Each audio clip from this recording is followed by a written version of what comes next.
నమస్తే గాయస్. ఇప్పుడు ఈ కో ఇన్సిడెంట్స్ అని చెప్తారు కదా, అసలు నేను ఎక్స్పెక్టే చేయలేదు. నేను ఈ ఇయర్ లో వచ్చేసి ఒక 2 పెద్ద నేషనల్ ఫెడరేషన్ లో ఆడదాం అనుకున్నా. అది వచ్చేసి ఐసిఎన్, తర్వాత ఐఎన్బిఏ. నేను క్లయింట్స్ పైన ఎక్కువ ఫోకస్ చేయాలనేసి నేను ఐసిఎన్ తోనే స్టాప్ చేసిన. కొన్ని రోజుల తర్వాత ఈ ఐఎన్బిఏ వాళ్ళు వచ్చేసి నాకు మెసేజ్ చేసి, బ్రో ఈ బెంగళూరు షోకి నువ్వు చీఫ్ గెస్ట్ గా రావాలని చెప్పారు. లిటరలీ నేను షాక్ అయిపోయినా. నేను వాళ్ళని ఒక్కటే అడిగిన, బ్రో కర్ణాటకలో ఇంతంత పెద్ద ఇన్ఫ్లుయెన్సర్స్ ఉన్నారు, నన్ను ఎందుకు మీరు ఇన్వైట్ చేశారు అని. అప్పుడు వాళ్ళు ఏమన్నారు తెలుసా? ఒకటి, నా కంటెంట్ అనమాట. దాదాపు 2 months నుంచి నన్ను ఫాలో అవుతున్నారు. నా కంటెంట్ వచ్చేసి వాళ్ళకి చాలా నచ్చింది అనమాట. రెండోది వచ్చేసి నా ఏజ్. ఇంత చిన్న ఏజ్ లోనే నువ్వు ఎలా ఇంత పెద్ద టీమ్ ని బిల్డ్ చేశారు అనేసి నన్ను చాలా బాగా అప్రిషియేట్ చేశారు.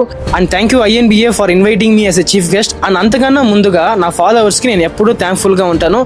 ఏదో నార్మల్ గా కంటెంట్ వేయడం స్టార్ట్ చేశాను, నన్ను ఇంతలా సపోర్ట్ చేసి పుష్ చేస్తున్నారన్నమాట. Thank you so much. And ముందుగా ఐఎన్బిఏ వచ్చేసి ఒక పెద్ద నేషనల్ ఫెడరేషన్ అనమాట. ఇప్పుడుదా మన ఇండియాలో వచ్చేసి చాలా మంచిగా డెవలప్ అవుతా ఉంది. అండ్ ఈసారి జరుగుతున్న బెంగళూరు షోకి టోటల్ గా 6 ప్రో కార్డ్స్ ఇస్తున్నారు అనమాట.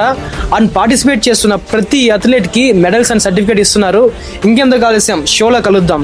తప్పకుండా వస్తున్నా.